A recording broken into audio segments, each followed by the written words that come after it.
Arthur Denton's study was a universe unto itself, a time capsule ensnared by the dust-coated cobwebs of forgotten tales.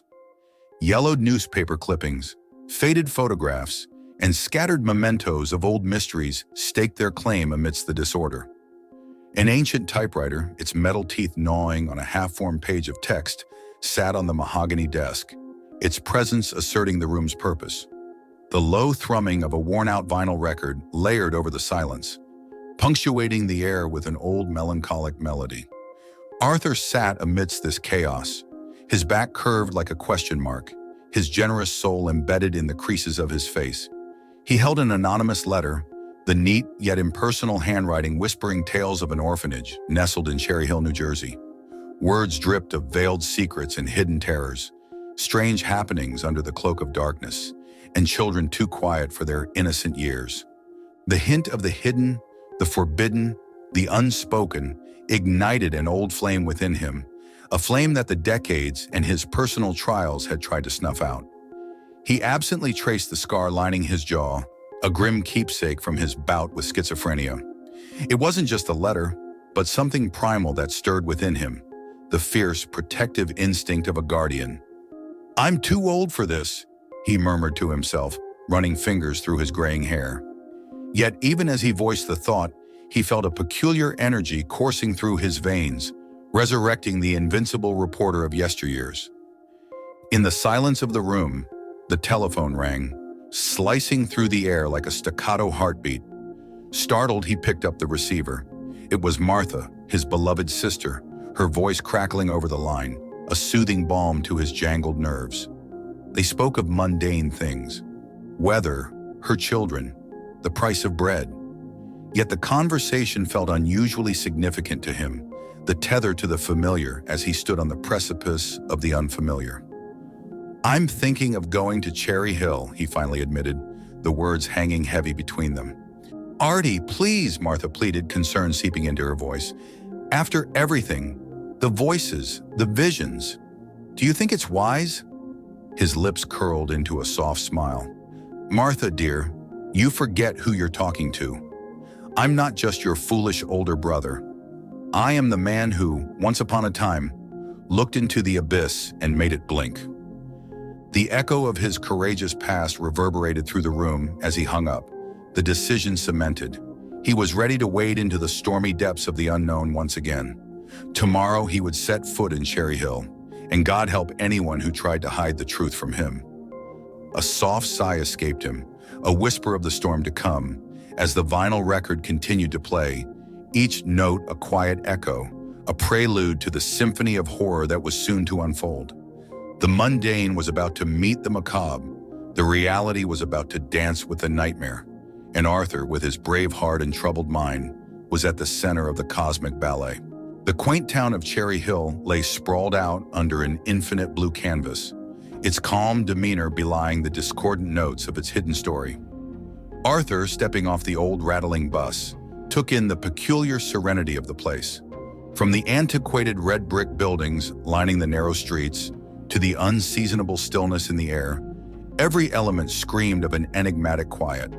The sun basked the town in a peculiar golden glow, as if attempting to throw light into its shadowy corners. He checked into a musty, rundown inn. A friendly cat with tattered ears, the innkeeper's companion, weaved around his ankles as he trudged upstairs to his room. With an old town map spread across the creaky wooden table, he plotted his investigation. The orphanage was just a half-hour walk from the inn, an imposing stone structure whispering forgotten tales.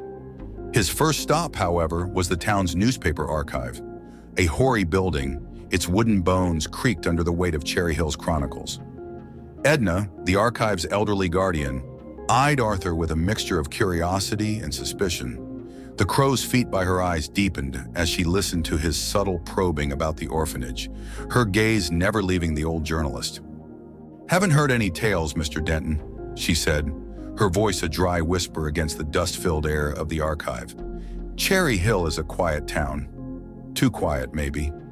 He departed from the archive with more questions than answers. He decided to turn his attention to the townsfolk. At the local diner, he introduced himself as a journalist writing about small-town America.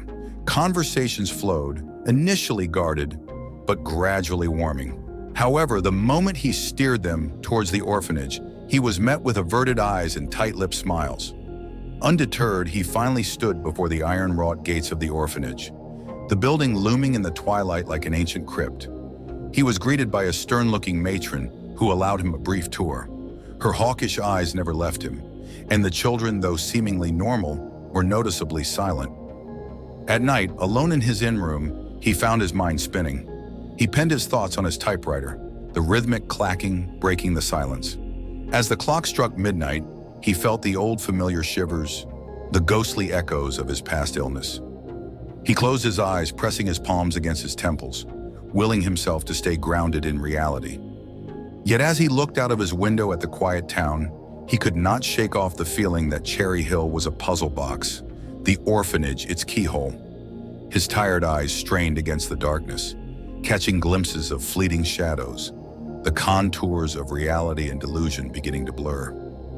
"Sleep, Arthur," he whispered to himself. "Tomorrow you dance with the shadows." And as he closed his eyes, a strange sense of anticipation settled in his heart, the anticipation of the unseen, the unheard, the unknown. As dawn spilled its opalescent light over Cherry Hill, Arthur woke from troubled dreams, echoes of phantom whispers still ringing in his ears. He prepared for the day ahead, his reflection in the mirror a map of weary determination. His features, softened by age, held a fierce resolve that mirrored the spirit of the tireless journalist he'd once been. He returned to the orphanage, armed with a sharper eye and a multitude of unanswered questions. The matron, her eyebrows knitting in a frown, reluctantly allowed his continued investigation. The children, still eerily quiet, watched him with eyes too old for their tender ages. He questioned them gently, careful not to alarm or confuse, but was met with guarded silence and timid glances. His persistence, however, was rewarded when he discovered an incongruity in the building's structure, a strange dissonance between the architectural plans he'd found in town records and the actual layout. There was a mysterious, unaccounted-for space, a curious lacuna in the orphanage's physical reality. With the matron preoccupied, his heart pounding a quick-step rhythm, he discovered a hidden door leading to a darkened stairwell. Under the clandestine cloak of shadows, he descended into the unknown. His flashlight revealed a grim underground labyrinth, a laboratory that defied every concept of normalcy. Shelves lined with strange devices, glowing symbols inscribed on metallic surfaces, the air humming with an otherworldly energy. It was a shrine to an alien intellect that left him breathless with awe and terror.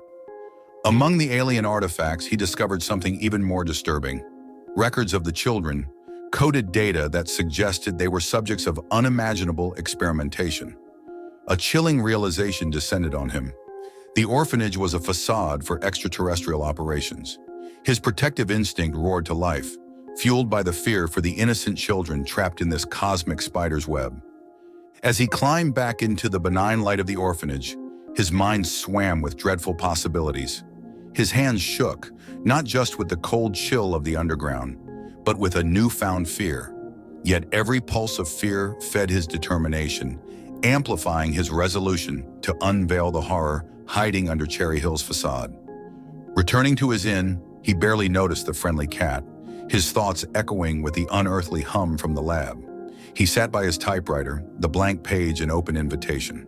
As he committed his findings to paper, his fingers trembled over the keys, each word a testament to the dreadful dance he was now locked in. He looked up from his work, staring out into the night. A thought coalesced in his mind, dark and ominous, casting its shadow over his reality. As the line between the real and the surreal blurred, he whispered to himself, "Tomorrow the dance with shadows becomes a confrontation with darkness." The echo of his whisper hung in the air, an overture to the descent that awaited him. Night fell over Cherry Hill like a shroud, the town draped in an eerie stillness. The darkness outside his window seemed alive, pulsating with anticipation. The grizzled journalist stood by his window, his reflection on the glass, a doppelganger caught between the ordinary world of his inn room and the otherworldly vista of the town outside. The day had been a whirl of hushed conversations and covert investigations, Yet the knowledge he'd garnered seemed barely to scratch the surface of the terrifying truth lurking beneath the quiet town. His hand instinctively reached for the phone, a desperate desire to hear Martha's comforting voice battling with his fear of dragging her into this nightmare. His protective instinct won. He wouldn't expose his family to this cosmic terror. As midnight approached, Arthur, driven by an urgent need to protect the innocents in the shadow of this cosmic threat, headed to the orphanage. His once friendly, mundane world had transmuted into an ominous landscape where alien forces held dominion. As he descended into the bowels of the orphanage, each step echoed like a morbid drumbeat, heralding his descent into the maw of the unknown. In the laboratory, he attempted to decipher the alien technology, hoping to find a way to thwart their sinister operations. Suddenly, he was overwhelmed by a crushing wave of cosmic consciousness, a psychic assault that threatened to shatter his mind. An alien entity, its consciousness woven from the very fabric of the cosmos, reached out, its thoughts an intoxicating blend of allure and dread. The entity offered knowledge, power, and the promise of becoming a part of something larger, an existence beyond the confines of mundane human experience. He teetered on the brink of his sanity, his history with schizophrenia providing an ironic strength. He'd faced the demons of his mind before, and though this was a creature of a different realm, it could not cow him. Yet the more he resisted, the stronger the pull became, the alien intelligence seeping into the cracks of his resistance. As the entity wove itself around his thoughts, he felt a sense of unity, of belonging. It promised him solace, an end to his loneliness, his isolation. The allure was too strong, the promise too sweet. Arthur, the persistent journalist, the brave guardian, made his choice. In that quiet New Jersey town, as the morning light began to peek over the horizon, reality consummated with nightmare. Arthur Denton, the man who'd looked into the abyss and made it blink, finally succumbed, becoming an integral part of the cosmic horror he'd sought to unveil. The echo of his former self lingered, a soft, mournful note in the grand symphony of the cosmos, the last testament to his human identity. Arthur's journey ended not with a triumphant reveal, but a terrifying unity. His story, the tale of an old journalist, a secret laboratory, and an alien species, blended into the cosmic narrative, an indistinguishable thread in the vast, horrifying tapestry of the universe. Thank you for watching. If you enjoyed the video, like it and subscribe to our channel, where you can find more similar stories, and click on the bell icon to never miss one. There is plenty more cosmic horror to come from the Eldritch Tales Factory. Stay tuned, and until next time.